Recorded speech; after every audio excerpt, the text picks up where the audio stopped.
Ahoy, my friends, Ryder here, and welcome back to another Final Fantasy VII Ever Crisis video. Today, I'm jumping back into the critical threat Gallonbaloir Humus hunt, and I'm going to be taking on the EX3 fight. As you guys can see here, I did get the clear. I did try with my previous team, which was Tifa, Matt, and Aerith. And I think that it's going to be pretty hard without a Wind Imperil weapon that can go up to high. That's not to say that it can't be done.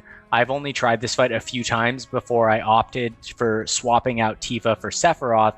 Of course, my Tifa only had motor drive at OB1, so I had a lot lower damage. But I'm going to be showing you guys how to take it on with this team today. I'm going to be running Sephiroth, Red 13, and Matt. As you can see, my power is 280,000 in this party, under the recommended of 300,000. Now for the fight itself against the Gallonbaloir Humus, the fight is exactly the same. He's just going to be tankier and hit harder, essentially, in this fight. But more or less, the strategy going into this is going to be exactly the same as the EX2 fight, which, for those of you guys that are here looking at this video, you've already cleared it. So there's nothing new that you need to fully understand going into this fight. You just have to be ready to deal with him having more HP and hitting harder. Although I do believe in this fight, he does decrease your physical defense more than the EX2 fight. But if it's the same, just let me know in the comments below.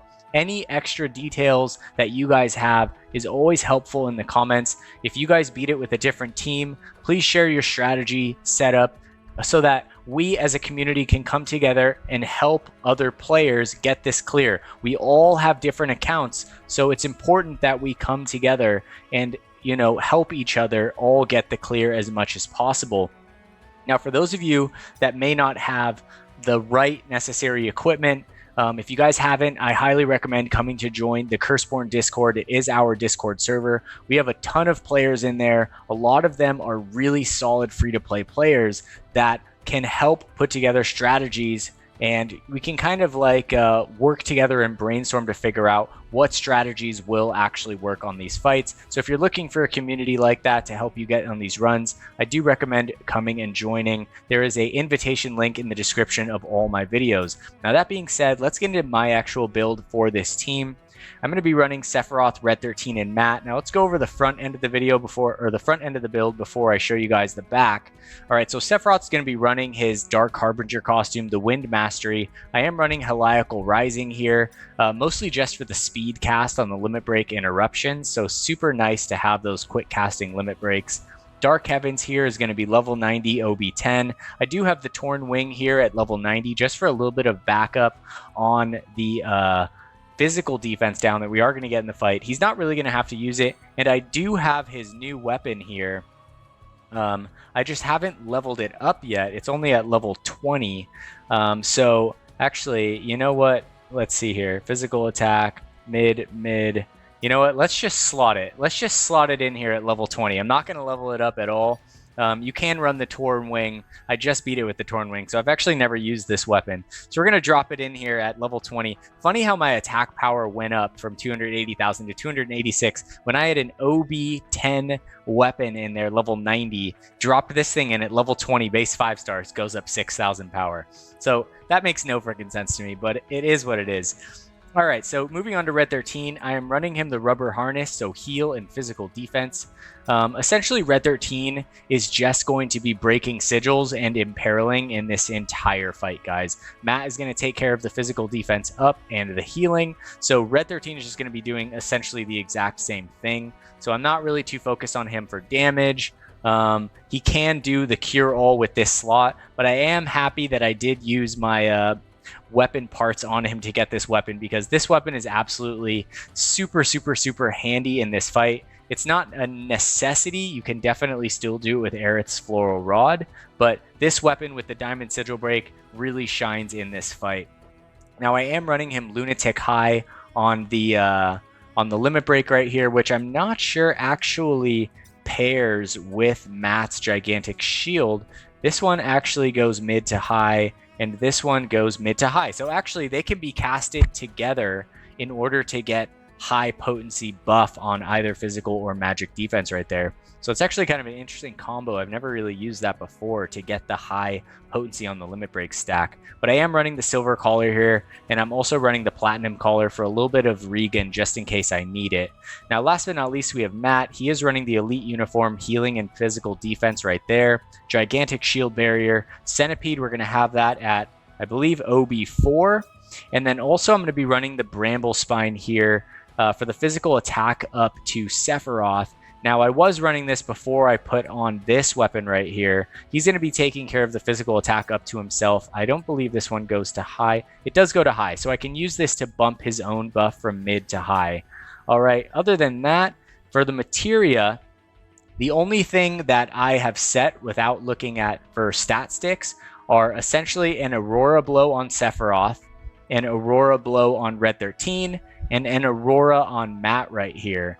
Other than that, I have a Cura for Red 13 that I slotted and a Cura for Matt right here. They both have heal up. Centipede gives heal up 20% in the third materia slot, and then also Silver Collar gives cure all in the third materia slot. But other than that, all the other materias are just stat sticks, guys. So this is a physical attack up stat stick, physical attack up stat stick. Even this is a physical attack up stat stick, but we do need a little bit of the faster casting wind damage.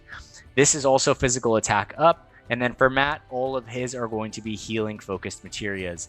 Now let's go and look at the back end of the setups here.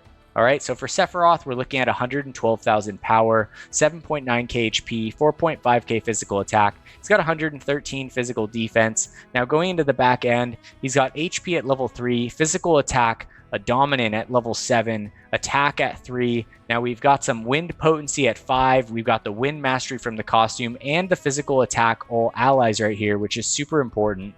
Then in the sub-equipments, we have the Stream Saber right here from Cloud for that physical attack to all allies. The Murasame right here for some more physical attack. And then I'm slotting the Buster Sword for the HP and attack stat here as well, since the physical attack is already capped at 7 right there. Now jumping over to Red 13, he's going to be sitting at 88,000 power, 9.6k HP. He's got 171 physical defense and 2k healing. So he's really, really, really tanky, guys.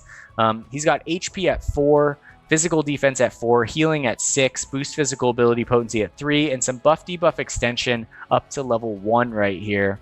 If we look at his sub-weapons, I do have the Holiday Cane for boost magic attack and physical defense, since essentially this build builds him often as a magic attack.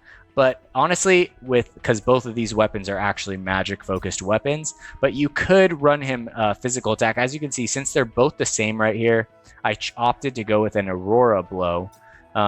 So this one doesn't quite work for his offenses, but it does give him physical defense, which is nice. Then we've got the Hell House Cannon for HP physical defense and the Amaranth's Claws, mostly just because this is a really great HP thing, but it also gives him a little bit of boost physical ability potency.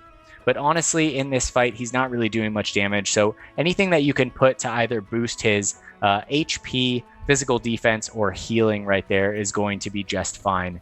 Now, last but not least, we have Matt Winsord right here. 85k power, 9.3k HP. He's got 2k physical attack, 1800 magic attack, 158 physical defense, and 2.7k healing right here. For his R abilities, he's going to have 4 to the HP stat, physical defense 4. He's got healing at 9, which is super solid. And he's got buff debuff extension at level 3. So super solid for a buffer healer. In the back end, we've got the Guard Stick for the high healing potency, the Feather Scatter for the HP physical defense, and the Hell House Collar for the carbon copy of the HP physical defense. Now that is going to conclude my team build for the day. That being said, let's get into this fight. I'm going to show you guys how to take down the EX3. I have not tried the Crash fight yet, but this one has a power of 300,000, so I'm guessing it's really freaking hard, guys. All right, let's get into it.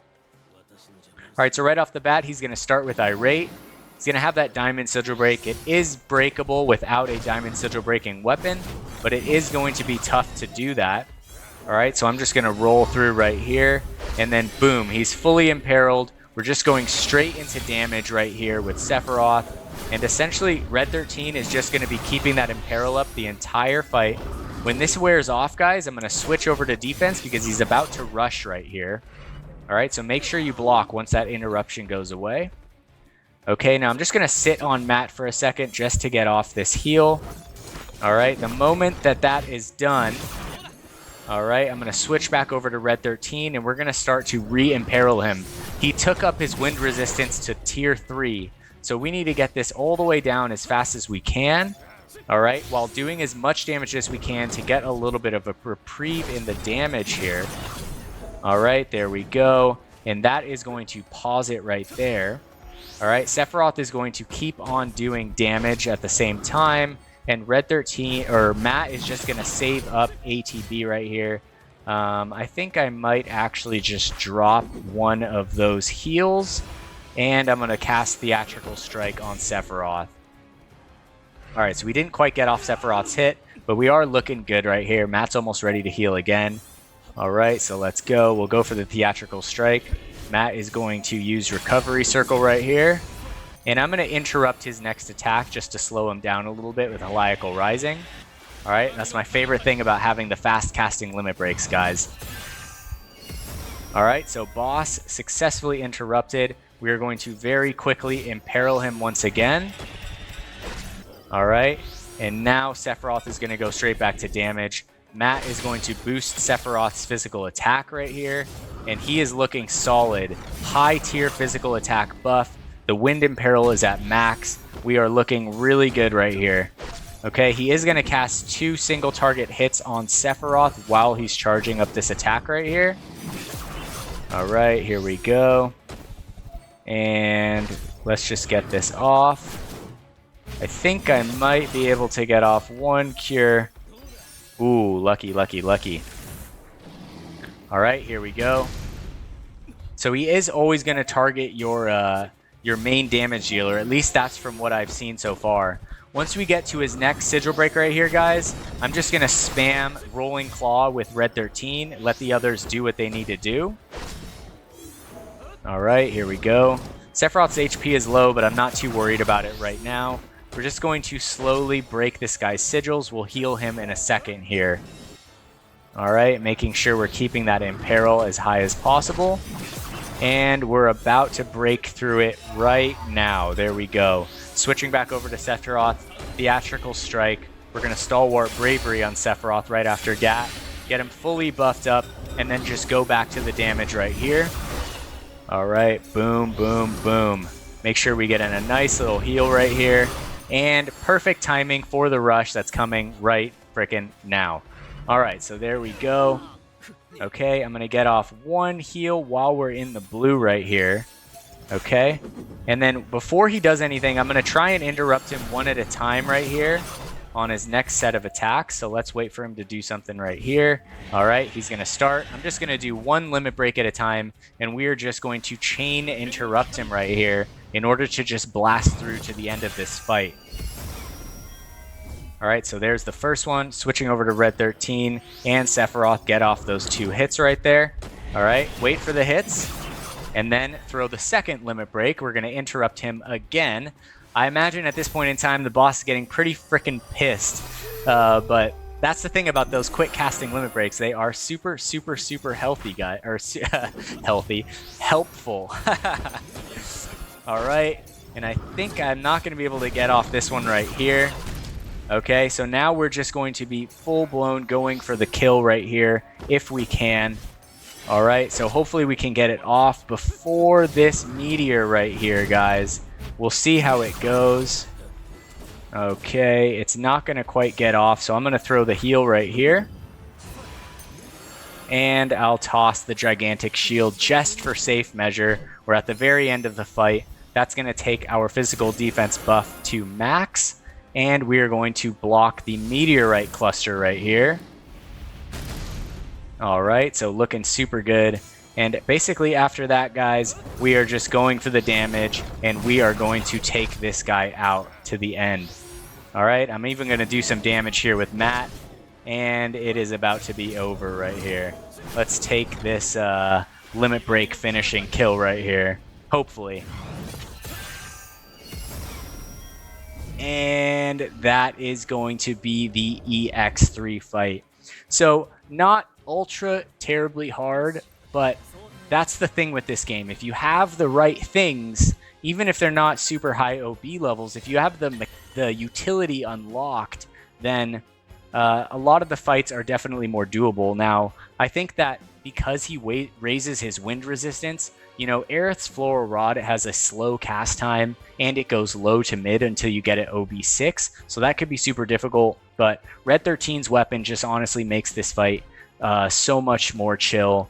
So, like I said, if you guys are having trouble, hit me up in the comments. I'll try to help you as much as I can, or just come join our Discord. We have a whole community of players with tons of different setups, accounts, builds, teams, anything. So we should be able to help you guys get that EX3 clear at the very least. And when I have more information on the crash, I will let you guys know. As soon as we figure out the best way to run people, I will announce the days and the times that we will be running people in the Discord server. So if you guys are interested in that, definitely come and join the Curseborn Discord. Like I said, there's an invitation in the description of all my videos. That being said, if you guys enjoyed this video today, don't forget to hit the like and to subscribe for future Final Fantasy VII Ever Crisis content to come. Hope you all have a wonderful night. Take care and peace.